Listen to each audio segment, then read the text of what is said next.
বাংলাদেশের বর্তমান পরিস্থিতি ভারতের কাছে কেন উদ্বেগের এবং কেন গুরুত্বপূর্ণ সে বিষয় নিয়ে আজকের ভিডিওতে আলোচনা করব।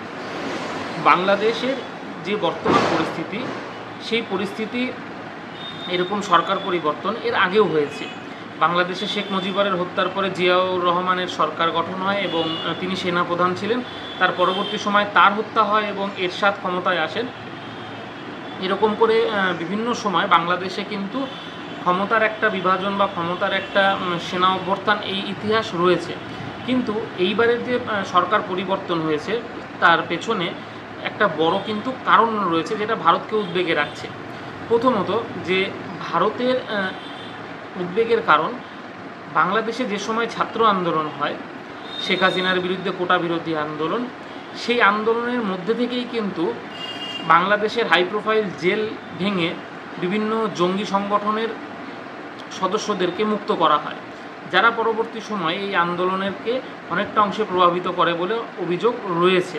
এবং তা পরবর্তী সময় কিন্তু ধীরে ধীরে ধাপে ধাপে দেখা যায়, যখন শেখ হাসিনা সেই দেশ থেকে বেরিয়ে যাচ্ছেন বা তাকে যখন ক্ষমতাচ্যুত করে সেখানে এই উপদেষ্টা সরকারের স্থাপন হচ্ছে, তারপরে কিন্তু তাদের প্রভাব প্রতিপত্তি দিন দিন বাংলাদেশের প্রশাসনিক ব্যবস্থায়, বাংলাদেশের সামাজিক যে ব্যবস্থা রয়েছে সেই ব্যবস্থায় প্রকটভাবে ধরা পড়ছে।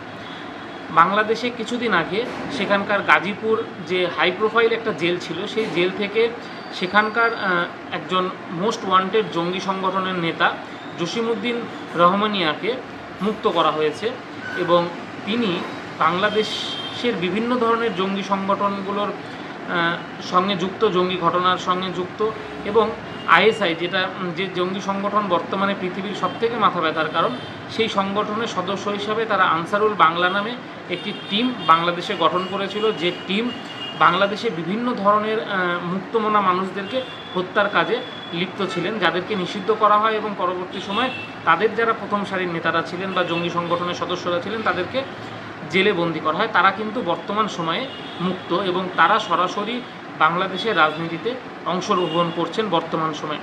তাকে যখন জেল থেকে ছাড়া হলো, তখন তিনি হুটখোলা গাড়িতে পুরো জেল থেকে ঢাকা অংশে এলেন এবং তিনি সেখানে পথসভা করলেন, বক্তৃতা দিলেন এবং তার অনেক সাপোর্টারদেরকে সেখানে দেখা গেল সেই জায়গাটাতে। আবার যদি আমরা দেখি যে বাংলাদেশে হিজবুল তাহিরি বলে একটি সংগঠন রয়েছিল, তাদেরকেও কিন্তু বাংলাদেশে মিছিল করতে দেখা যাচ্ছে এই জঙ্গি সংগঠনগুলোকে। তারা তাদের বিভিন্ন দাবি দাওয়াগুলো সেখানে প্রতিষ্ঠা করছে। আবার যদি আমরা দেখি, বেশ দুদিন আগে যে ঘটনাটা ঘটেছে, যে বাংলাদেশের গুলশান একটা প্রসিদ্ধ এলাকা এবং সেখানে হোলি আর্টিজান বলে একটি বেকারি রয়েছে, যে বেকারিটা বাংলাদেশে যারা যান, বিশেষ করে বিদেশিরা, সেই বিদেশিদের খুব ফেভারিট একটা জায়গা।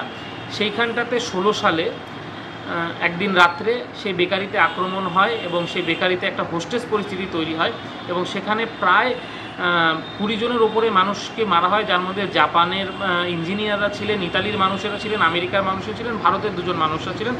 এবং জঙ্গি সংগঠনের যে এই হত্যালীলা, সেখানে কাউকে গুলি করে মারা হয় বা আবার কিছু জনকে মুণ্ডুচ্ছেদ করা হয়, এরকম অবস্থা। এবং সেটা লাইভ টেলিকাস্ট দেখানো হয় তাদের জঙ্গিদের ওয়েবসাইটের মধ্যে দিয়ে, এবং পুলিশ সেখানে আক্রমণ করে এবং 2 জন পুলিশ কর্মীর শহীদ হন সেখানে, এবং জঙ্গিদের কবল থেকে সেই হোলি আর্টিজান বেকারিকে মুক্ত করা হয়।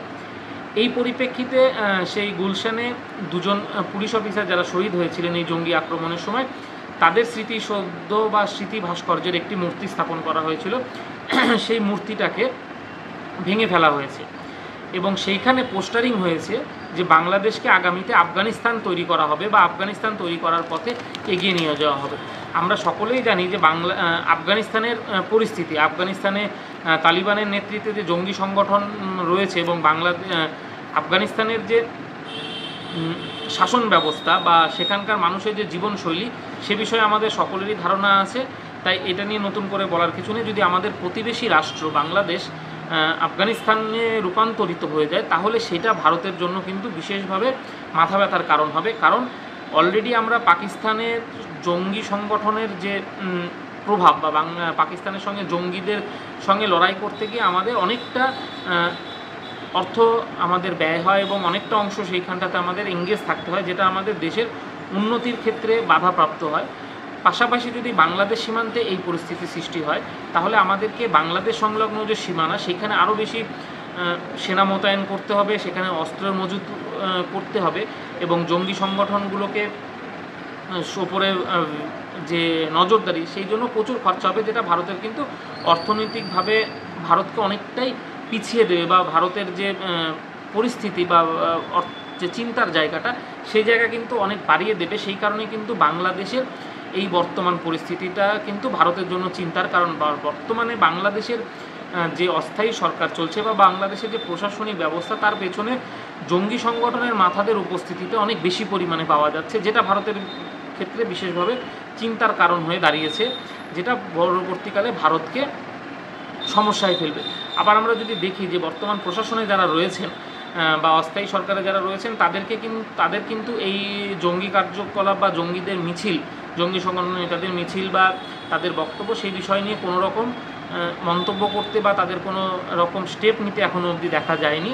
আগামী ভবিষ্যতে আমাদের শান্তির জন্য নোবেলজয়ী মোহাম্মদ ইউনিস, যিনি এই সরকারের প্রধান উপদেষ্টা হিসাবে রয়েছেন, তিনি কি পদক্ষেপ করেন তার দিকে গোটা বিশ্বের নজর রয়েছে। তিনি এই বিষয়টাকে কিভাবে দেখেন বা কোন জায়গাটাতে তিনি এই জায়গাটা প্রয়োগ করতে পারেন সেটা তো অবশ্যই জানার, কিন্তু তিনি বা তার যে উপদেষ্টা মণ্ডলী সরকার রয়েছে, তারা যে বিভিন্ন রকমভাবে ভারত বিরোধী বা তাদের মধ্যে ভারতকে নিয়ে একটা সমস্যা রয়েছে, সেটা কিন্তু তাদের বিভিন্ন বক্তব্যের মধ্যে দিয়ে স্পষ্ট হয়েছে। এবং বাংলাদেশের মানুষের মধ্যে গত 2 থেকে 3 বছরের মধ্যে প্রত্যেকটা বিষয়ে ভারত বিরোধিতাকে ধীরে ধীরে এমনভাবে ইনজেক্ট করা হয়েছে, যার ফলে খুব ছোট ছোট বিষয়গুলো হলেও সেখানে ভারতের ইনভলভমেন্ট দেখা হয়, ভারতের দোষ দেখা হয়।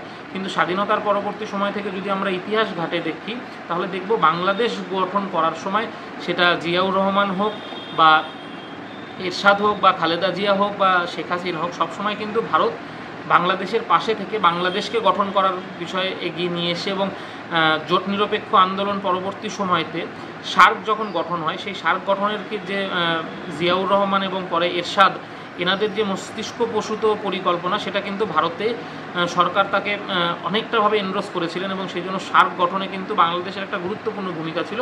ভারত সবসময় বাংলাদেশের সঙ্গে একটা বন্ধুত্বপূর্ণ সহযোগী রাষ্ট্র হিসেবে থাকার ব্যবস্থার মধ্যে ছিল। এ থেকেও ভারতের সঙ্গে বেশ কিছু বিষয়ে দ্বিমতের জায়গা ছিল, কিন্তু সেটা পারস্পরিকভাবে মেটানোর একটা প্রক্রিয়াও ছিল। সেইখানে একটা বাধা নিষেধের জায়গা বা একটা ডিস্টারবেন্স কিন্তু ভারতের সঙ্গে তৈরি হচ্ছে বর্তমান বাংলাদেশের, যা ভবিষ্যতে ভারতকে আরও অনেক বেশি চিন্তায় রাখবে তাদের সঙ্গে সম্পর্ক ক্ষেত্রে বা ভবিষ্যতে ভারত বাংলাদেশের সম্পর্কের ক্ষেত্রে।